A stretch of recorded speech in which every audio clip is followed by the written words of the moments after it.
Pengalaman saya mengajar, saya pernah, melakukan terapi ya, saya bilang terapi karena saya, memberikan shock terapi ya, terapi kejut ke salah satu siswa. Dia pinter cuma jahilnya, isengnya itu kebangetan. Akhirnya Waduh. saya bilang sama dia, "Kalau nanti ketika kamu melakukan keisengan dan kejahilan itu membahayakan teman kamu sendiri, ya kan, teman-teman sekelas sendiri, nanti Mister Budi yang akan menghubungi mama papa kamu."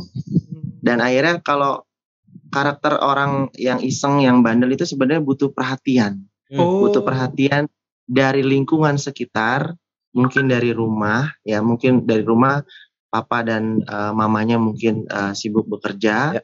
Kemudian ketika jam sekolah juga butuh perhatian dari lingkungan ke gurunya, ke teman-temannya segala macam. Nah itu memang tetap harus dirangkul, tetap kita harus berikan porsi yang sama. Kalaupun kita berikan porsi yang lebih nggak apa-apa, karena tujuannya bukan dia manja ke kita, bukan kita selalu memenangkan dia juga bukan, tapi kita berikan pendekatan yang ya kita nyentuh hatinya. Kalau kita udah bicara dengan hati, ya insya Allah nanti diterima dengan hati.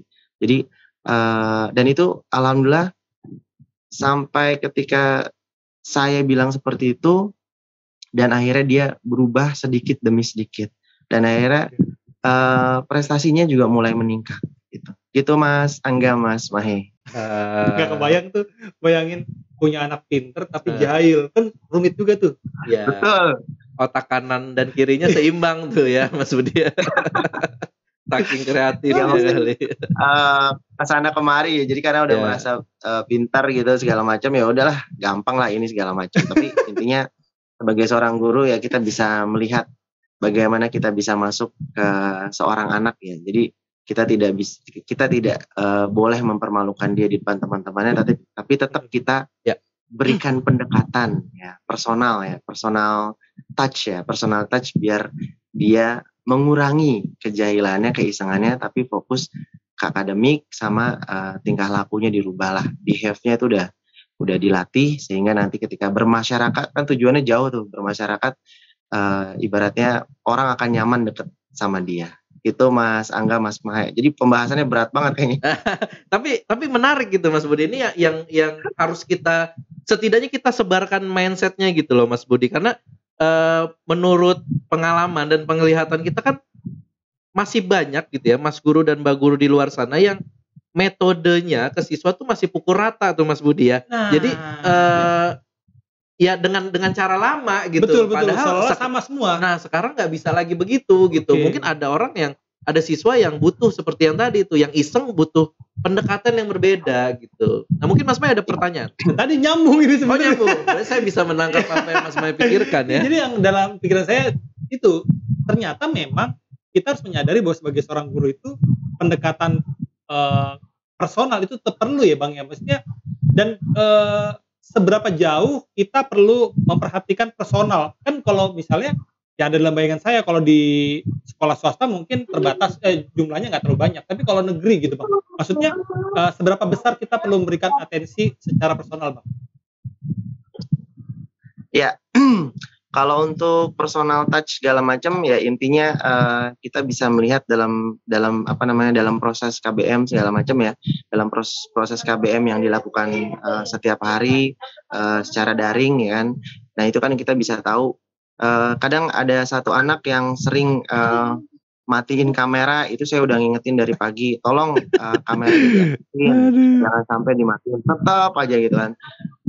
Sudah diinfokan, pokoknya nanti kalau misalkan kamera kamu tetap mati, nanti Mister akan hubungin mama papa kalian, tetap juga nggak kena. Tapi intinya gini, dia sudah join daring setiap pagi gitu kan, pagi sampai siang, dan dia juga masih mau mendengarkan ya, meskipun kadang-kadang coba dong kamu jawab pertanyaan dari Mister Budi, tiba-tiba langsung left. Terus karena dia malu atau sungkan atau nggak mau jawab gitu kan. Jadi ya tetap porsi perhatian itu tetap kita berikan. Yang tahap awal itu sama perhatiannya. Tapi kalau misalkan memang perlu diberikan perhatian yang sedikit beda dengan teman-teman yang lain, nggak apa-apa kita berikan. Intinya apa yang dia lakukan itu memang harus dikomunikasikan ke orang tua biar orang tua juga tahu. Kadang-kadang orang tua mungkin mikir, anak saya udah join online tiap hari di depan laptop ya kan, tiap hari dengerin gurunya ngomong, tiap hari dengerin gurunya ngajar. Tapi ada satu ketika yang mungkin orang tua juga perlu ada informasi atau feedback dari guru, Bu, tadi si A seperti ini, si B seperti ini. Oh gitu ya, Mister ya. Yaudah nanti saya coba cek biar bisa intens, bisa fokus dalam pembelajaran online. Begitu Mas Angga, Mas Mahe. Saya nih dari tadi jadi ngebayangin ketika Mas Budi baru masuk kelas apa yang dilakukan. Kebayang nih cara membawakan dirinya, persona yang dibangunnya gitu. Jadi kebayang gitu. Sehingga bisa menjadi sosok guru yang dinanti nih sama siswanya gitu. Nah, ini kan sebenarnya yang berat ya Mas Budi ya, karena karakter guru juga kan beda-beda nih ya. Ada guru yang mungkin tidak bisa tuh bermain peran seperti itu tuh. Taunya cuma satu aja. Ya pokoknya masuk ngajar, suruh buka buku dan seterusnya gitu ya. Padahal karakter siswa-siswa sekarang dengan generasi milenialnya sangat berbeda ya Mas Budi dengan zaman kita dulu ya Mas Budi ya. Betul, sangat berbeda, betul.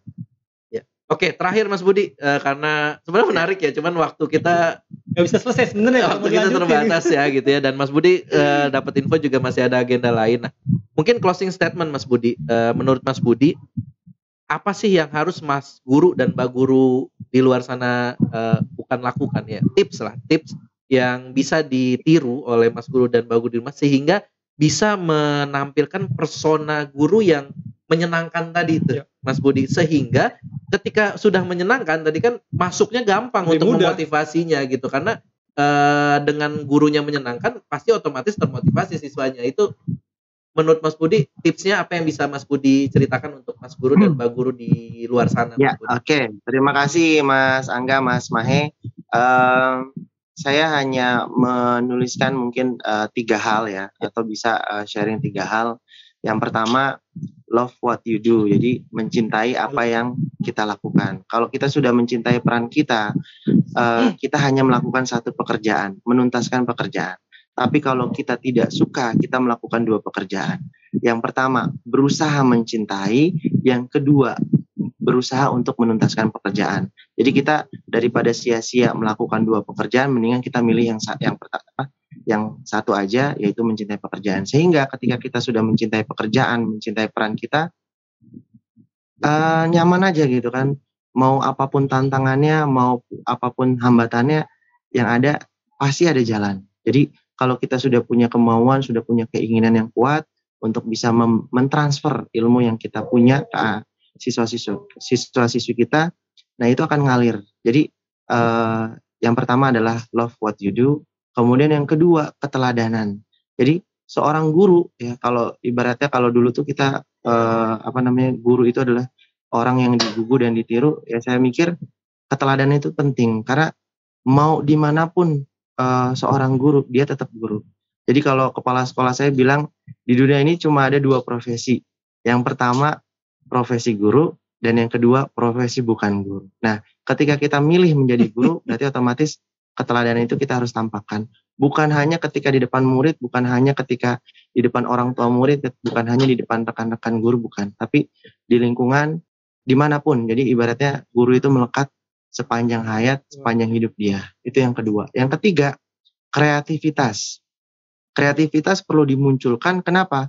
Karena ketika seorang guru sudah memberikan ide-ide yang baru, meskipun itu hanya, itu mah sudah banyak di konten YouTube, di channel YouTube segala macam. Tapi ketika seorang guru memberikan sentuhan yang berbeda gitu kan, ya mungkin kalau untuk perkalian kita disuruh menghafal ya 1 kali 1, 1 kali 2, 1 kali 3 segala macam. Itu zaman bahla gitu kan. Tapi kalau sekarang mungkin kita hanya menghafal skip counting atau bilangan meloncat. Contoh misalkan perkalian 5, 10, 15, 20 dan seterusnya. Nah itu metode-metode kreativitas atau mungkin bukan hal yang baru, tapi pembawaan kita, metode yang kita ajarkan ke anak itu bisa jadi ditangkap sama anak dan kreativitas yang ada yang kita munculkan di kelas, nah itu akan berimbas kepada kreativitas siswa-siswinya yang kita ajar. Nah, 3 tips itu yang alhamdulillah saya berusaha untuk ngejalaninnya, dan saya pernah membuat kreasi display dari recycle ukuran 3 meter.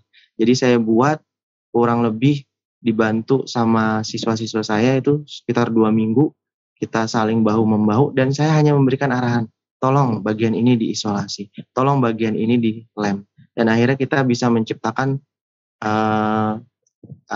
inside out ya. Inside out itu, Anger Inside Out itu ukuran 3 meter, dan itu prestasi yang luar biasa.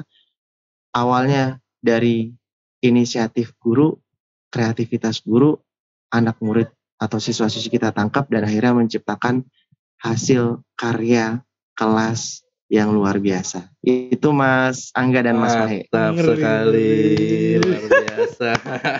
Respect banget Mas Budi, untuk Mas Budi dan teman-teman di sekolah Mas Budi di Global Mandiri ya. Global Mandiri. Terima kasih Mas Angga, Mas Salam Mahe. buat semua teman-teman Mas dan Mbak Guru ya, Mas Budi ya. Ya, oke Mas Budi, terima kasih banyak dari kami. Mungkin next time kita bisa sambung lagi Mas Budi ya, biar lebih dalam lagi nih. Cuman untuk tahap awal kiranya cukup ya. Cukup. Semoga bisa, dan pasti sangat menginspirasi. Betul. Itu sekali lagi terima kasih untuk Mas Budi atas waktunya, atas kesetiaannya. Mohon maaf direpotin. Berbagi cerita, mohon maaf sudah direpotkan. Sehat-sehat Mas Gak Budi. masalah. Sehat-sehat Mas Budi ya. Terima kasih banyak. Assalamualaikum warahmatullahi wabarakatuh. Ya. Waalaikumsalam warahmatullahi wabarakatuh. Terima Mas kasih. Angga, Mas Mahe, terima kasih banyak. Sama-sama Mas Budi. Gimana Mas Maya? Mantap, Ya. luar biasa. Daging Jadi, semua. Memang sebagai seorang guru harus membangun persona sebenarnya. Mas Maya. Iya. Karakteristik yang dibangun ya, sehingga siswa tuh jatuh cinta Benar. sama diri kita sebagai gurunya. Dan akhirnya bisa menikmati pelajaran. Akhirnya bisa masuk Betul. untuk entah itu memotivasi, Betul. memberikan nasihat, Ya. dan apapun itu. Ya. Jadi didengar lah. Ya. Oke, kalau kita ada kesempatan kita main-main nanti ke sekolahnya Mas Pasti Budi kali itu ya. menarik banget. Kita punya segmen juga kan katanya nanti setelah ini kunjungan. untuk kunjung-kunjungan ke sekolah ya. Ditunggu ya. Ya, Masih benar-benar. rahasia di segmennya nih. Oke, cukup Mas Maya. Cukup. Kita tutup dulu episode kali ini, sampai ketemu di episode berikutnya. Terima kasih Mas Guru dan Mbak Guru di rumah. Ya. Silakan Mas Mahe quotes-nya. Guru yang baik tahu bagaimana membawa yang terbaik dalam diri siswanya.